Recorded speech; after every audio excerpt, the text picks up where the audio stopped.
Hello Internet, I'm the Disney Brain, back from the West Coast. Well, technically I got back a few days ago, but then my voice got sore so I couldn't do this video yet, but it's all good now, so I'm making it now.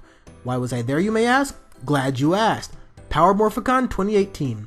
I was volunteering / staffing that convention because, for me, I don't think I have the ability to just attend a con. But especially with an event like this, where I finally have a chance to really give back to this fandom and this community beyond just analysis videos. And I love me some analysis videos, no question there, but putting in a different kind of effort was its own reward, I think. So having experienced the con from both the staff and the fan perspective, I'll give my personal take on an unforgettable weekend. Firstly, LA drivers are nuts. That just needs to be said. But thankfully I survived actually getting to and from the con, so naturally I was really excited the whole way there. But then I had that moment when I walked into the hall for the first time, that moment that told me I must have died in that crazy LA traffic because this is heaven. That tweet I posted about giggling like a fangirl, I was actually doing that, no joke. Sensory overload on the very first second. And that was before the actors, vendors, and congoers started showing up. Around every single corner was an awesome toy stand, or an awesome display, or an awesome cosplayer. Speaking of cosplayers, I love seeing all the Ranger suits, but my favorite cosplayers were actually the people dressed up as casual versions of the Ranger characters. There were a couple people dressed in Jungle Karma pizza uniforms, right down to the apron, and a Dr. K cosplayer too, so things like that I loved. Now I'll try to explain where things are, just to give you guys a feel for the room beyond just this picture if you didn't attend.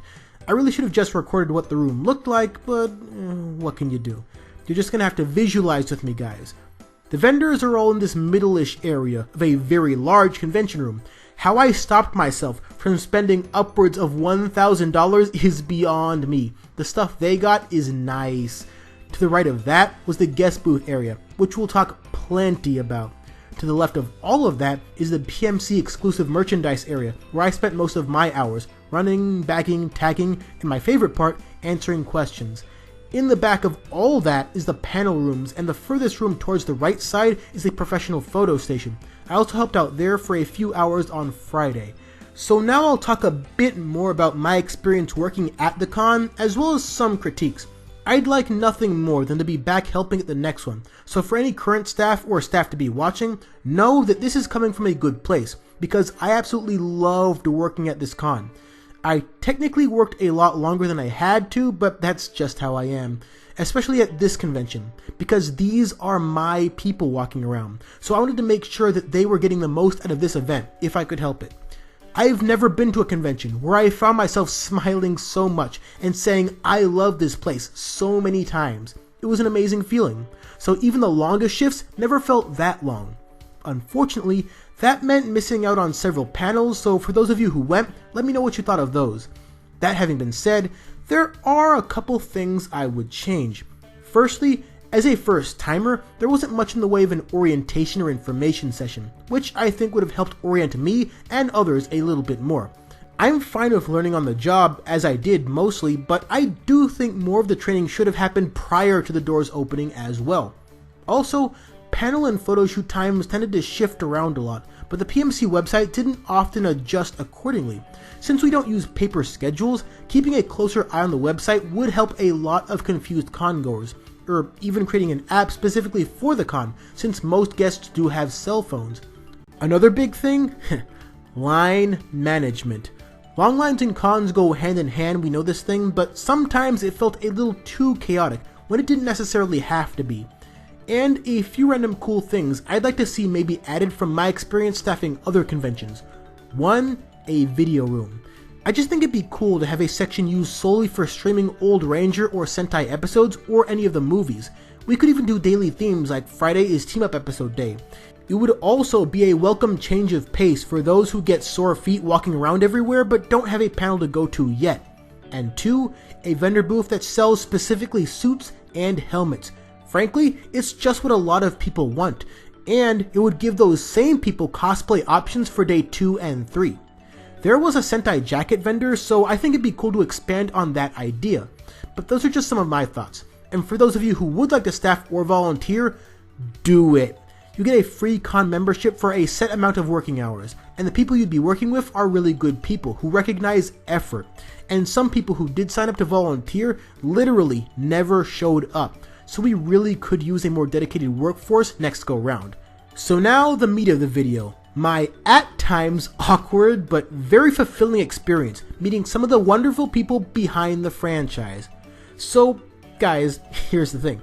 I've explained before how I'm the furthest thing from a social butterfly. Talking to people is just taxing for me, even when I genuinely want to do it, as was the case here, of course. So during my downtime on Friday, I walked around the actors booth for the first time, and that sensory overload I talked about before, times 10. Times freaking 10 in that moment. Now part of that was not knowing exactly how things worked beforehand. There was a lot of stuff for sale on the tables, so I wasn't sure if I could just walk up and, talk to someone. And another big part of that was the first actor I saw in that booth area, the Queen herself. Even recalling the memory now, it still doesn't feel real. And then, I turn to the left, I turn to the right, overload all over again. I could not process all the heroes I was seeing all at once. And then I got the basic lowdown, so I for sure knew that I could just walk up and talk to any one of them, but most of me was still pretty nervous while my mind raced trying to think of something interesting to say because I don't want to go up there and freeze all that's going on upstairs while also not wanting to stand in one place for too long looking all pensive because maybe that's weird. This is just how my mind works sometimes, guys. It ain't always pretty up there. So, not surprisingly, I only ended up talking to a grand total of one actor that entire Friday, and it just so happened to be John Mark Loudermilk, known to many of you as Noah.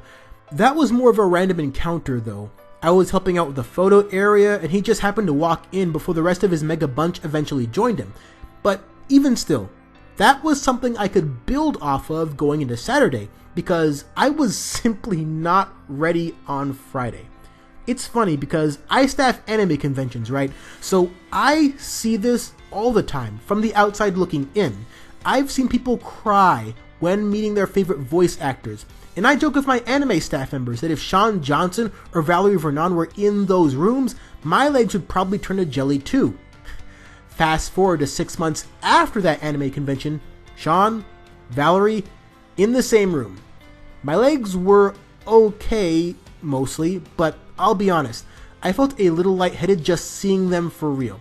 And that was well before I actually talked to them. To say it felt surreal might not even cut it.